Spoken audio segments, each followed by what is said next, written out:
Assalamualaikum warahmatullahi wabarakatuh. Selamat siang, salam sejahtera buat kita semua. Salam dari Brida Jatimso. Pada saat ini kami memasuki BJS seri ke-16 dengan narasumber dari BRIN, yaitu Bapak Aryogi. Selamat siang Bapak. Selamat siang, Bu. Dan Bapak Diki Pamungkas. Selamat siang, Assalamualaikum. Waalaikumsalam. Pak Diki, panjenengan bidang kepakarannya apa Pak?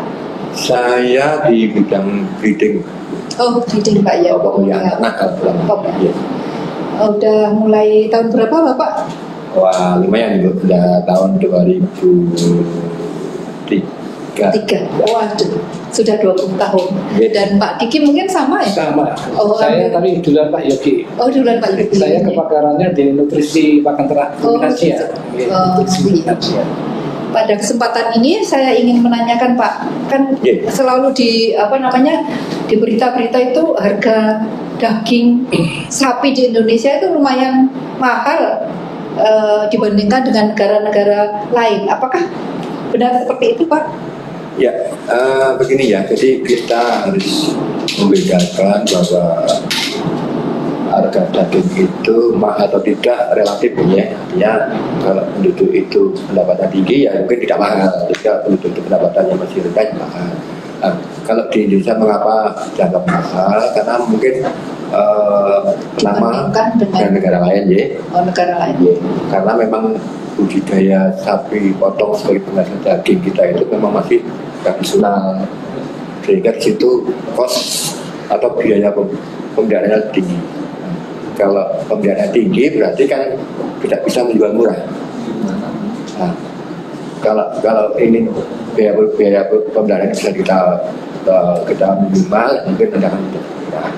Tapi memang murah atau enggak itu juga akan relatif begini. Tapi secara rupiah memang kita ada yang lebih murah dan lebih mahal. Kalau dibandingkan dengan negara-negara berkembang Pak, umpamanya Indonesia itu lebih murah atau hampir sama? Hampir sama Bu. Kalau lebih mahal dibandingkan negara mana?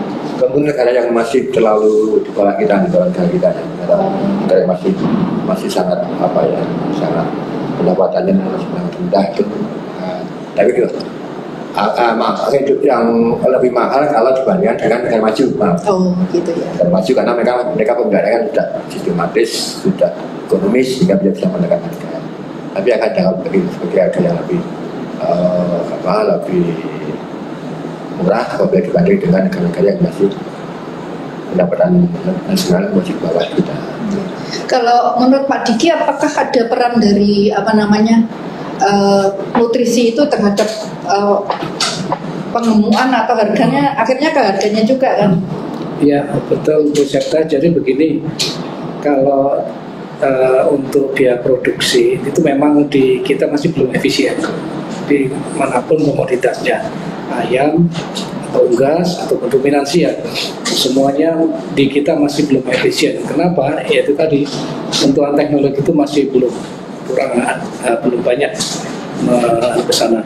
Nah, di sistem agribisnis ya itu kita mengenal ada sistem input, ada sistem proses dan sistem output.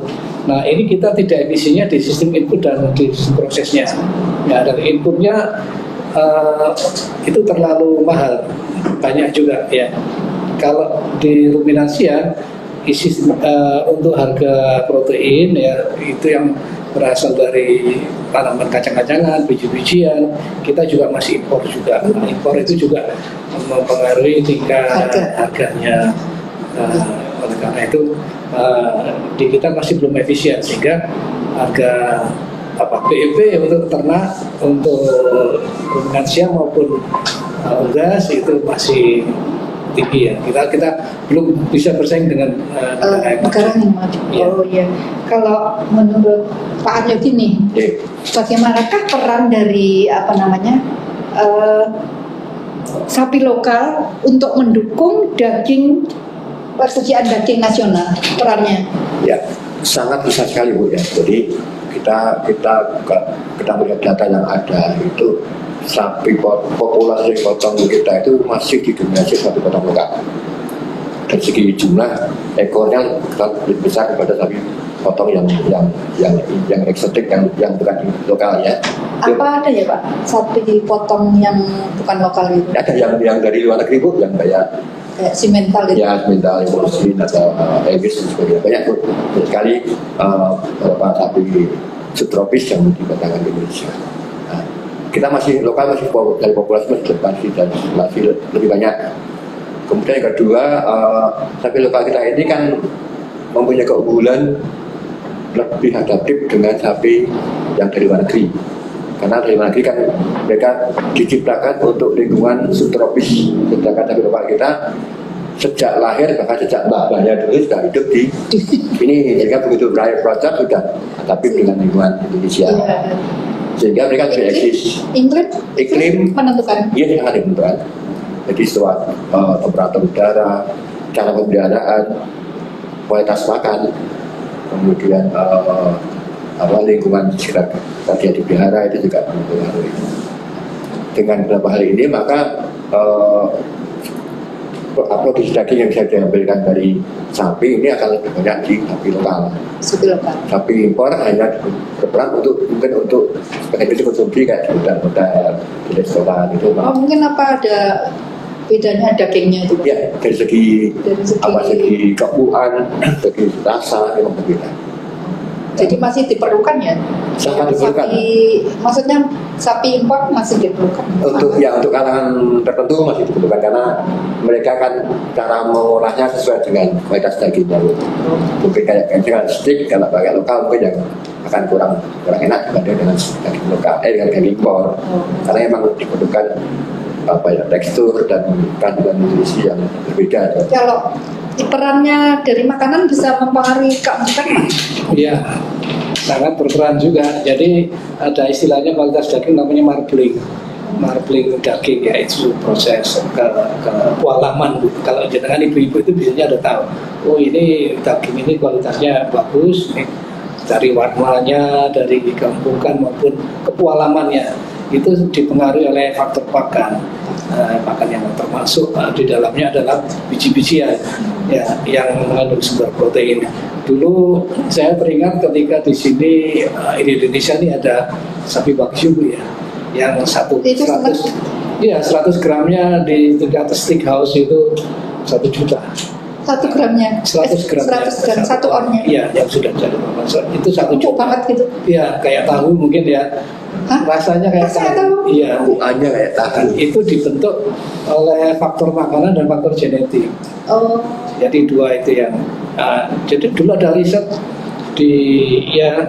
oleh teman-teman swasta dan juga di perguruan tinggi, itu sapi-sapi itu dibentuk dulu supaya menjadikan marbling ataupun kualitas daging karkasnya seperti yang diharapkan. Tetapi bagian-bagian tertentu itulah yang nanti akan menentukan tadi hasilnya dan kualitas marblingnya. Di bagian hamnya kita ada sirloin, ada sirloin, tenderloin. Nah, itu dua bagian ini yang menentukan kualitas ini. Nah, itu bisa dibentuk ketika dimulai dari masih ternak itu masih muda. Jadi muda. Bisa sapi lokal dibuat seperti bukannya seperti itu? Itu sapi lokal masih mungkin harapannya masih di Bali, sapi Bali. Sapi Bali kita tidak kalah dengan sapi wagyu dan yang lain. Nah, itu masih diperlukan riset juga untuk menghasilkan sapi-sapi yang bisa ditandingkan dengan sapi wagyu tadi. Ya, itu treatmentnya ada di pakan.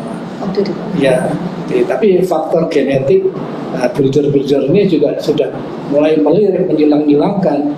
Tadi saya mau tambahkan tadi ya Bu, untuk yang sapi lokal kita perannya apa?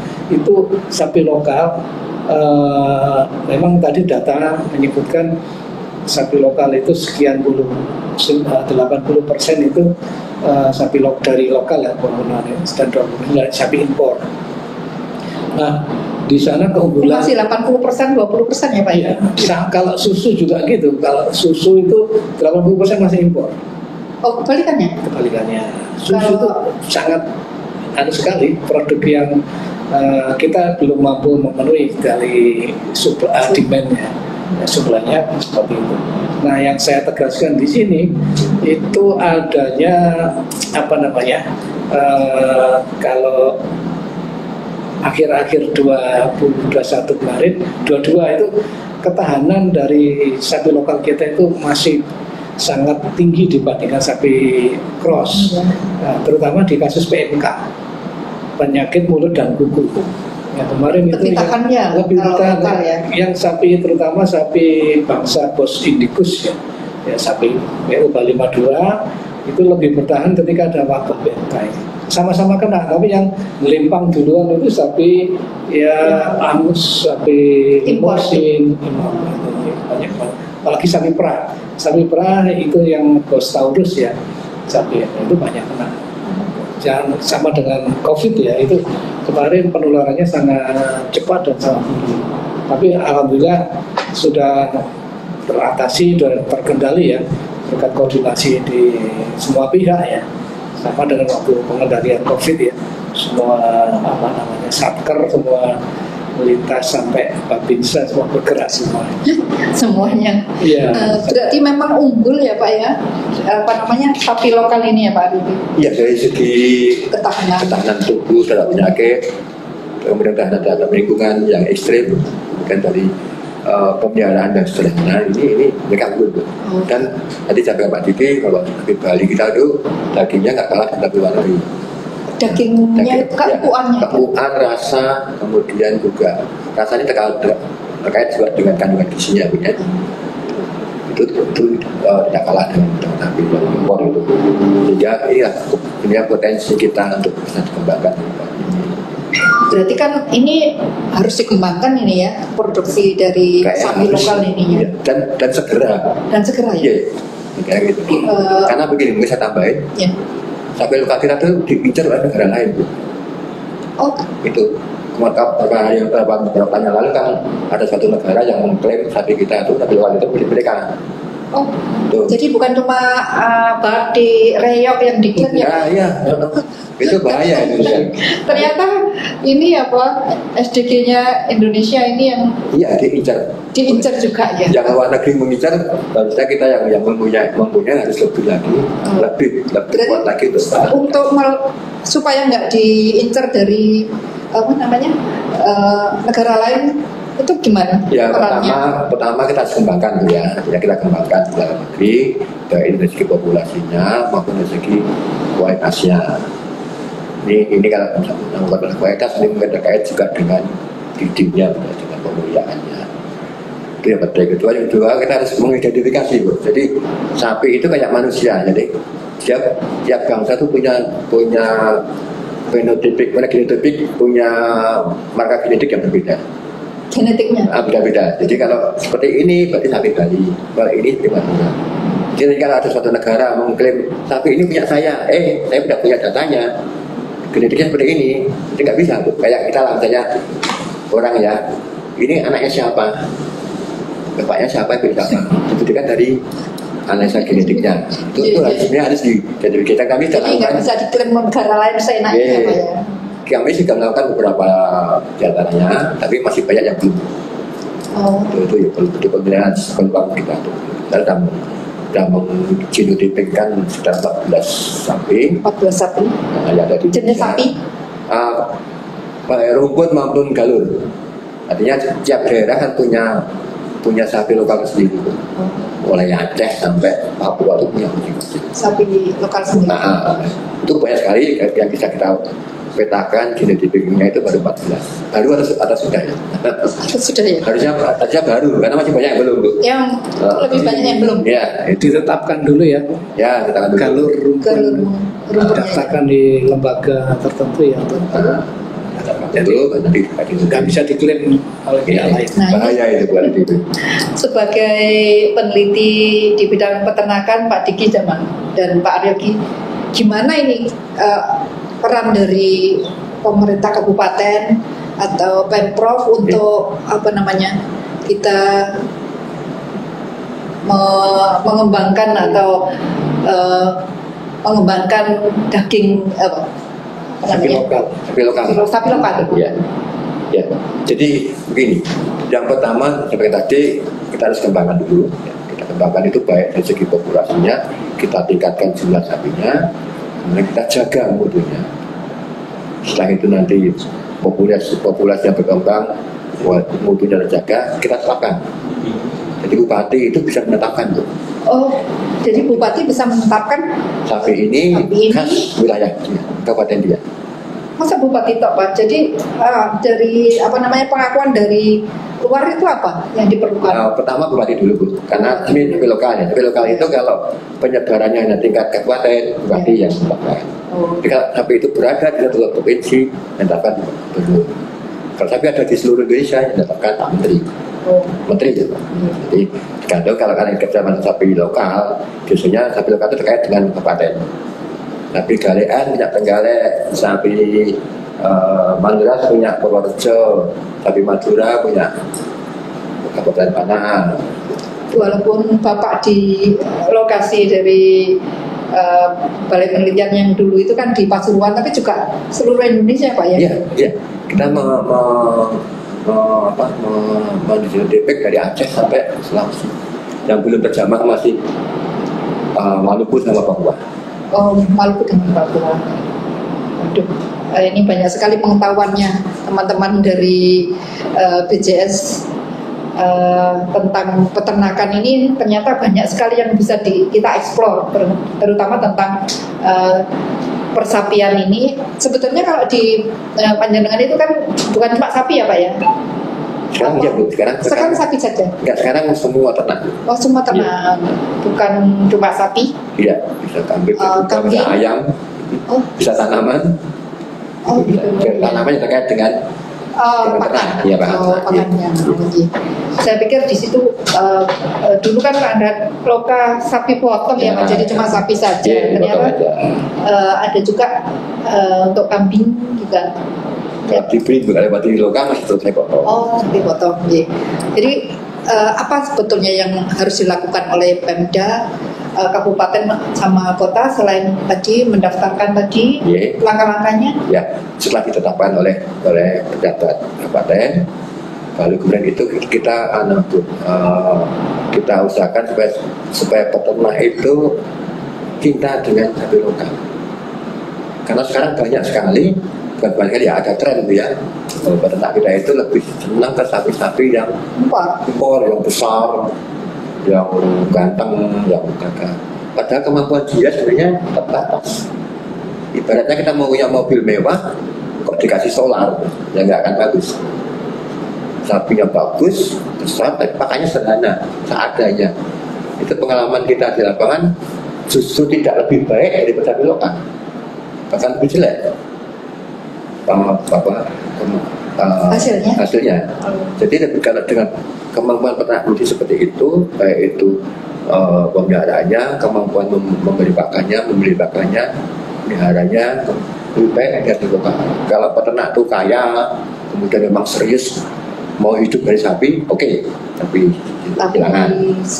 silakan. Oke ya, karena dia punya kemampuan dan punya keinginan. Tapi kalau masih peternak rakyat yang sebagai sambilan ya, sebagai pemeliharaan sambilan, ada waktu dipelihara, kalau enggak itu saran kami lokal itu bagus. Jadi tadi langkah dari pemerintah daerah setempat ya? Ya, meningkatkan lagi minat peternak rakyat untuk cinta dengan sapi lokal. Mungkin ada tambahan? Boleh tambahkan. Jadi yang Pemda apa yang dilakukan? Yang pertama itu komitmen Bu. Komitmen itu mengandung dana mungkin ya. Ini kalau untuk pelestarian SDG lokal ya, saya teringat ketika di Trenggalek, di sana ada SDG sapi galean ya. Untuk memenuhi populasi dasar itu mungkin 60 Pak Yuki ya, 60 ekor minimal harus ada. Ini Pemda ini harus mempunyai anggaran untuk melestarikan sapi galean. Nah, tadi yang kekhawatiran itu sekarang agak terbukti karena orang mudanya, para peternak yang milenial muda itu justru nggak senang dengan yang sapi lokalnya, karena lebih suka yang besar-besar itu ya. Besar, ya. Tetapi mbah-mbahnya mereka, ya mbah kita juga itu masih ini dalam hal kenapa mempertahankan itu kita nggak tahu, belum di riset juga untuk kualitas gizi dagingnya sapi galean dengan sapi lokal itu seperti apa. Mereka belum mengarah ke sana. Maksudnya galean sama sapi lokal itu lain. Sapi lokal itu galean. Oh ya, lain dibanding dengan sapi cross limusin simental yang besar-besar itu. Nah, mereka dari pasarnya kan murah kalau sapi yang kecil-kecil. Jadi tipe-tipe sapi itu kan juga ada tipe besar, ada tipe sedang, ada tipe kecil. Nah, tipe kecil ini justru yang bisa buat untuk korban ya, ketika ada itu korban ya di keagamaan itu, mereka justru berkorban dengan sapi-sapi kecil karena harganya terjangkau. Nah, itu salah satu kearifan lokal yang bisa ditujukan ke sana. Nah, tadi peran Pemda itu memang berkaitan dengan alokasi anggaran. Ini harus ada pemeliharaan 60 itu minimal. Ya, dulu di Galean itu Trenggalek itu ada UPT-nya khusus. Khusus. Nah, itu juga bekerja sama dengan PIB Singosari dalam hal penyediaan stro beku untuk bagaimana itu bisa dikembangkan, dipropagasi ya, istilahnya untuk betina-betina di sana dipertahankan. Tapi sekarang kembalinya bahwasanya pangsa pasar itu harus ada dulu lah. Ya, kalau kita untuk berbisnis itu pangsanya dulu harus ada. Kalau pangsa sudah ada, baru kita berbudidaya itu bisa mengikuti. Itu kan prinsipnya orang bisnis itu. Cuma apakah memang unggul gitu yang galean ini? Tadi disampaikan Pak Yogi ya, keunggulannya dari segi adaptasinya, tahan penyakit, tahan panas, sekarang ini panas ya, jadi tahan pakan yang jelek. Ya. Kalau sapi lokal nggak tahan itu, dia harus makan banyak, dia harus yang sering kena penyakit. Kalau ya sama dengan ayam kampung lah, ayam kampung sudah adaptasi tinggi, rasanya juga ini. Hanya memang kita sekarang ini peternak milenial, orang muda itu melihat blegernya dulu, tapi nggak dipikirkan bagaimana cara mendapatkan pakannya, inputnya kan juga tinggi, besar, pemeliharaan juga gitu, bikin kandang juga agak besar, rumputnya ya, kalau rumput itu kan juga sesuatu yang harus dipenuhi sebagai sumber energinya sapi itu. Demikian tadi teman-teman Brida Jatimso, kita telah berdiskusi dengan para narasumber yang hebat, Pak Aryogi dan Pak Diki. Ini beliau pakarnya di bidang peternakan. Hari ini kita sudah membahas peternakan, terutama tentang sumber daya genetik sapi potong lokal Indonesia. Jadi permasalahan, potensi maupun solusinya. Mungkin demikian. Namun sebelumnya kami tutup Pak Aryogi untuk memberikan closing statement. Ya, jadi kita negara Indonesia itu bersyukur karena mempunyai kekayaan sumber daya genetik sapi potong lokal yang luar biasa. Dan ini menjadi incaran orang di luar negeri. Sehingga kita sebagai Indonesia harusnya lebih bisa memanfaatkan potensi itu, baik segi ekonominya, bahkan dari segi pertahanan pangan melalui pemanfaatan dan pengembangan itu. Karena kalau ini bisa dikembangkan, bisa ditingkatkan produktivitasnya dengan potensi sapi potong lokal yang lebih tahan terhadap lingkungan Indonesia, ya, itu akan lebih unggul dibanding dengan sapi-sapi yang dari luar negeri yang impor. Satu lagi saya ingat pesan Profesor dosen saya dulu, beliau mengatakan Tuhan tidak pernah salah meletakkan ciptaannya. Jadi kalau sapi potong lokal itu jatuhnya di Indonesia, kita harus yakin bahwa itu yang cocok untuk Indonesia. Yang cocok untuk Yes, kalau sapi itu dijatuhkan oleh Allah di Eropa, melakukan Indonesia, itu mesti kurang cocok. Itu, ya. Saya itu Bu, terima kasih. Ya. Ini Pak Diki. Iya. Jadi untuk penutup ya dari SDG ini, kemungkinan kita masih harus banyak berkorban ya, tentunya untuk pengembangan SDG sapi lokal ini. Dan ini membutuhkan komitmen bersama, tidak hanya para peternak sendiri, tetapi para pemangku kebijakan ya, stakeholder, terutama dari dinas-dinas ya, yang punya SDG yang mempunyai potensi besar dikembangkan ya. Ini mohonlah kiranya nanti sama-sama kita mempertahankan, melestarikan dan mengembangkan sapi lokal kita supaya kita bisa bersaing dengan luar negeri dan devisa negara semakin meningkat gitu. Itu aja Bu, terima kasih. Terima kasih atas kedatangan Bapak Aryogi, Pak Diki di Berita Jatim Show. Matur nuwun, selamat siang, selamat sore teman-teman Berita Jatim Show. Assalamualaikum warahmatullahi wabarakatuh. Waalaikumsalam warahmatullahi wabarakatuh.